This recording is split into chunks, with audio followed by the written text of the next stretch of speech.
My name is Paola. I'm from Puerto Rico, and I really enjoy South Korean culture. It has passed also a long year since the last time I literally talked in English. So it is 9 a.m. in the morning. So good morning to everyone that is awake right now.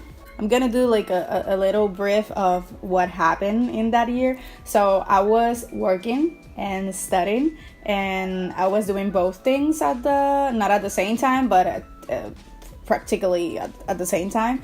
So I really had a really bad experience working. Well, I live in Puerto Rico, so that is one of the things that I had a really bad experience. A lot of people go through this kind of thing that I went through, and I'm gonna talk further.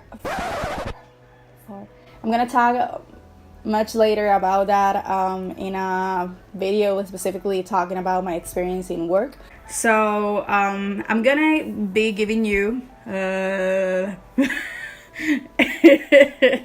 okay, let's start again. Let's start again. Okay, so my name is Paola. I'm from Puerto Rico. Of things you should do and shouldn't do before going to South Korea or visiting South Korea. So it is kind of South Korea travel tips. From my point of view, it doesn't necessarily mean that because if you do the recommendation that I'm suggesting, or if you don't do it, something bad's gonna happen. Everybody has a different personality, different expectation. Yeah, I think everyone got up early today to, I don't know, clean, trim their grass. I woke up early to do something today, to start to do something today, and everyone is like doing a lot of noise. I hate this. It's like, seriously? My nose is burning over here. I cannot even put makeup on my face. If the wind touches my skin, I literally have a rash all over my skin because of that. First thing you should do when visiting South Korea is Google it up. Yeah, maybe. You should really dig up information about that country. You cannot go somewhere without knowing things that you can go through when you go there. So the first thing you should do is dig up information about history, everything that has to do with that country before visiting.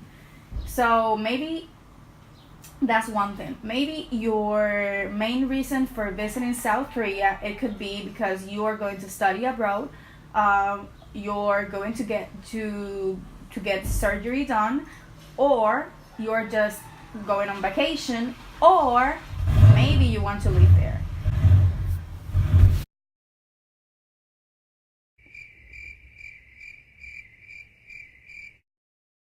You shouldn't do when you visit there is never ever if you see a guy, yeah, maybe he's Korean, okay, I got it, you love K-pop, you love K-drama, believe me, I understand, but we are all human beings. Never go to a Korean, either if it is doesn't matter if it is a girl or a guy or a woman or whatever, if it is male or female,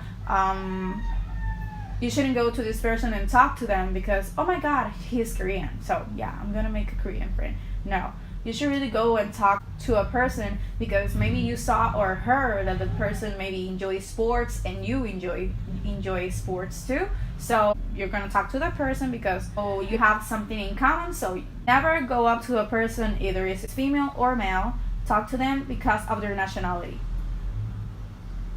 That doesn't really work because if you don't have the same interests, or maybe both of your personalities are different, it's gonna be bad. If you watch K-dramas, if you are like in this beautiful a scenario of your imagination because you watch too much K-dramas. That's what my friend would say to me when I'm like maybe fangirling over something. You get to calm down. That's the first thing. Never, ever, ever in your life call a guy when you go to South Korea for the first time oppa. No. No. If you don't know the definition of that word, then I'm gonna put it over here, the definition of that word, oppa. It is what you call your friend guy, your older friend guy, because he's older than you. You call him oppa. But this term is usually used to refer to someone that is really close to you, very, very close, like you're in a intimate friendship relationship kind of thing. Or something like that. So you call him oppa. But most people, most girls use this term to refer to their boyfriend. So if he's not your namcha chingu, you shouldn't really refer to this person as oppa because he isn't close to you. He's a stranger, and it is kind of weird and it is creepy for someone to call you in a term that is like lovey-dovey type term when the person doesn't know you. So you really shouldn't do that. Namcha chingu, it means boyfriend. Namcha means a man, and chingu means friend. So both put together is boyfriend. I don't speak Korean fluently, so just so you know, but I do know I do know how to read it, most of the things, and I know a few words and few phrases, so I think I can work myself with that. It's very important that you know and do know the differences between English honorifics or differences and comparisons of English honorifics and Korean honorifics. I'm going to talk about the way we act towards people over here in Puerto Rico because it is, I think, maybe most of the countries tend to have this kind of behavior, but it tends to change a little bit because of their culture. What my gram and my mother taught me, like they taught me that you should be really respectful towards elder people.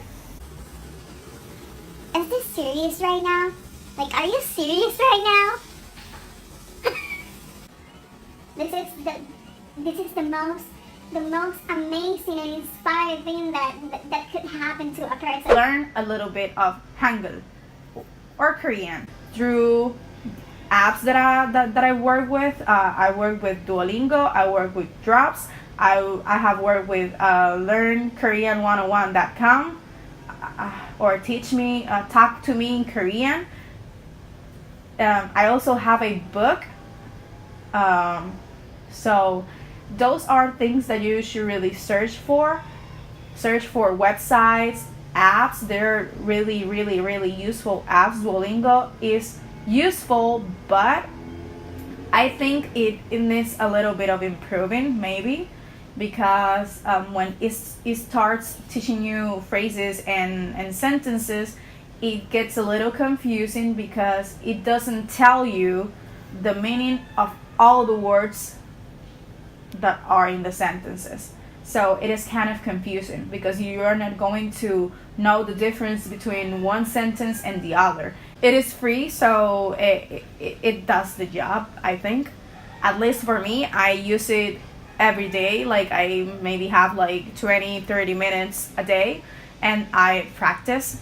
So you should really practice your Korean, or at least know that Korean has honorifics and that you cannot refer to someone the same way you refer to a friend. You cannot refer the same way to a boss the same way you refer to a friend. because it is different. It is different. And I know a little bit about that because over here is, at least I learned about that. You have to be respectful towards elders and things like that. At least almost everyone is like that. But we over here, we don't take that so seriously, as important as it is in South Korea. South Korea, they take very seriously honorifics. So there are two ways you can refer to someone in Korean. There is the polite formal way, that it is chandenma. That is the polite formal way to refer to someone in Korean. And there is pammal. Pammal is the informal way to refer to someone in Korean. You can use that with friends, close friends, your brother, your sibling. But if you're talking to an elder, someone that is like anyone that is older than you, or specifically an elder, you have to use chandenma. It is very, very disrespectful to use pammal with an elder. It is very disrespectful to use pammal with your boss. You need to use chandenma. You cannot use informal speech with an elder, someone that is older than you, or with your boss, because it is unprofessional. If you're going to learn Korean, you should really put up like a timer or something, and every day have like from 30 to 1 hour, or maybe more if you want to. Are you hearing this right now? This is what we call here a caravana parranda. Yo me tomo el ron, la cerveza fría. You should really know about how people interact with one another in South Korea. Why? Because when you go there, it's gonna be a culture, what I call a culture collision. If you are a little shy and you go over there and you want to make friends or meet new people, you have to be a little, let that little shyness loose, let it go bit by bit, because it is very, very, very, very hard for someone or a Korean person, doesn't matter if it is female or male, it is very, very, very hard for them to go walk up and talk to you. Like, hello, my name is... No. It isn't that it's not going to happen, like, ever. It can happen. Te lo juro que voy a empezar a hablar en español. No puedo. Ya no puedo. Ya como que el inglés se me fue. I don't even understand myself right now. Pero pues sí. Vamos para adelante. Es bien extraño que tú encuentres a un coreano que sepa español. So, one of the things that you should really know, una de las cosas que debes de saber, y aquí estoy hablando, tú sabes, inglés y español, porque pues me siento bien a lo boricua, bien puertorriqueña, Spanglish. Ok, pues ahora mismo, the way that I'm talking, people that know, the Puerto Rican people that knows English and Spanish, this is really informal. Like, this is a way that I can be talking with a friend and something like that. And I'm talking with a friend right now, because if you're watching this video, it's because you really enjoy South Korean culture, and there is no better way than meeting people that really enjoy things that you also like. And a mí me encanta. Yo amo la cultura coreana. A mí me encanta. O hablas español, or you speak English, or you know Korean, Hangul. It doesn't matter your pronunciation. Don't be like it doesn't matter your pronunciation. I don't have a really good pronunciation in English, but I know English. The point is, you can have a successful communication with another person. It doesn't matter in which language. If you need to do this, I'm hungry, or this hurts, it doesn't matter. It is good that you know the base of what Hangul is, but the important thing is that you make a communication. Make sure to hit the subscribe button and click the bell for more videos.